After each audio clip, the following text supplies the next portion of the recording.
Everybody is in place. Start line marshal, green flag in hand. Cadets run straight down and round the national loop. No chicane for those either. Green is away and down. Good start by Potter from pole position. Gets to the inside. Wyatt comes across and slots into second. So it's Potter from Wyatt. Mentier in third. We've got the 22. Fox Whiteley fourth. Mitchell into fifth. Mack remains in sixth. There's a slight gap though back. Looks like Ollie Poole's made a good start and it's split the rear end of the pack as Catherine Potter leads for the first time onto the back straight. Charlie White behind as the 25 of Benson tries to come to the inside. Chopping and changing as they go down the back straight, but everybody's got themselves into a single line apart from David Mack, who tries to move to the inside of Sab Corking. So it's Potter who will lead over the line for the first time. 8 laps in cadets. So it's going to be Potter from Wyatt, Mentier, Fox Whiteley, Mitchell in 5th. Corking 6th, Mack 7th, Benson, Smedley, Stanmore, Wilson round the top 10. Fishburn, McLeod, Watson, Bowery, Giblett, Lee, Thompson, Duddy, Shields, Poole and Thomas Potter. Tough start for him. Is down in 20th from his 10th place berth. David Mack has got himself back past Sebastian Corking. Runs Corking to the inside of the track. Corking's on the white line. Corking will get the job done though and gets back into 5th, into 6th place. Mack drops back to 7th.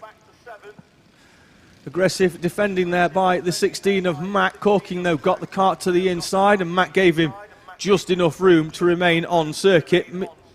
Potter will come through for the second of 8 laps at the head of the field once again. So it's Potter, Wyatt, Mentier, Fox Whiteley, Mitchell, Corking, Mack, Benson, Frankie Smedley and Stanmore Wilson, the top 10. Then we've got Keir McLeod, Oliver Watson and Ollie Poole up to 13th already in that mini rock. There he is in the background in the blue cart as we have the 22 of Fox Whiteley giving up 4th place to the charging Gracie Mitchell. She's now right onto the back of Lizzie Mentier for 3rd as the top 2 have broken away. Potter and Wyatt, although if they start battling very shortly, I think they'll back themselves up into this battle for 3rd place. Mentier quite slow out of hairpin 4 and Mitchell is right on the back. Will she make a move into the chicane? No, I don't think she's going to have enough room to slide it down the inside, but it's Mentier 3rd, Mitchell 4th, Fox Whiteley in 6th. Poole is up to 11th, Stanmore Wilson down in 8th. Giblett Lee jumps up into 14th. Looks like he could be our leading 160 driver out there. So Wyatt now on the back of Potter as contact at the early part of that corner, and we've got Gracie Mitchell spinning up and into the gravel on the outside of the loop. We'll stay with the leaders as Wyatt will look to go to the inside of Catherine Potter, but we've got Gracie Mitchell now well down the field and out of 4th place. Contact as they went into the South Bank corner and she found herself up and facing the wrong way in the gravel on the outside, but she's back running. So it's Potter, Wyatt, Mentier, Fox Whiteley, Corking, Mack, Benson and Poole all the way up to 8th from the back of the grid. There he is in the 94. Last year's O-Plate winner will give that up this season, having opted to test out a mini rock for the first time here at Teesside. So the battle for heat number 1 with 4 laps remaining remains that at the front of the number 20 of Catherine Potter from the 23 of Charlie Wyatt. Contact warning for the 22 of Jared Fox Whiteley. So there we have the answer as to what sent Gracie Mitchell round South Bank and up the bank. It was the number 22 of Jared Fox Whiteley. There we see the marshal in the background with the half black, half white flag, the warning flag for the number 22 of Fox Whiteley. The lead battle though between Potter and Wyatt remains with a slight gap. Looks like they're going to close up onto the back of one of our first back markers. We'll see whether Wyatt uses that to try and slingshot his way past Potter. Tries to go for the inside. Very late move though and backs out and lives to battle for another day. They're going to catch the back marker though mid-corner. Potter's going to go to the inside.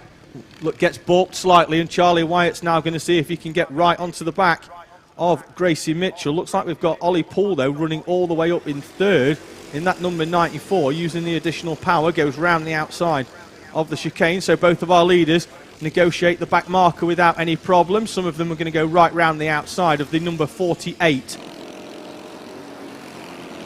I'm going to go full lead. It's Corking, though, in the 52 on the back of the number 50 of Lizzie Mentier. Sebastian Corking, a driver that has really come out of nowhere in the last couple of rounds, made some steady improvements and finds himself trying to find a way into third place in our 200 class, although it's going to end up getting balked slightly in the 22 of Fox Whiteley. He's going to try and run right round the outside, cut back to the inside, and see whether now he's going to cut right to the inside, and they're going to go side by side through the sweeping bends, and Fox Whiteley's going to have to be brave to stick it out round the outside. Contact between the two of them, so Fox Whiteley and Corking, side pod to side pod. Corking stays in front, and both of them live to see the last lap through. Out at the front, though, Ollie Poole has found his way past the whole field and runs at the front, but it's Catherine Potter at the top of the pile when it comes to 200s, holding off Charlie Wyatt for second place. I think both of those two would be quite wise to stick it out at the front and have a front row start as they try and collect as many points as possible for the final, as they come up, though, to a number of back markers, and let's see whether any of those are going to come into play. Potter will come to the inside. Wyatt's going to follow her. I think they're going to stay line astern, and they'll start heat number 2 from the front row. So it's going to be Potter from Wyatt, with Ollie Poole taking the outright win in the Mini Rock. Mentier holds on to third overall in Extreme Cadet, with Seb Corking in 5th, Fox Whiteley 6th, Max 7th, Benson 8th, McLeod 9th. Frankie Smedley rounds out the top 10 overall, 9th in class, with Stanmore Wilson coming through in 11th. Gracie Mitchell recovers to finish in 14th behind Oliver Watson and Jake Bowery. Jacob Giblett-Lee, our top 160 runner, in 15th, with Thomas Potter recovering to 16th, having dropped from 10th to 20th on the opening lap.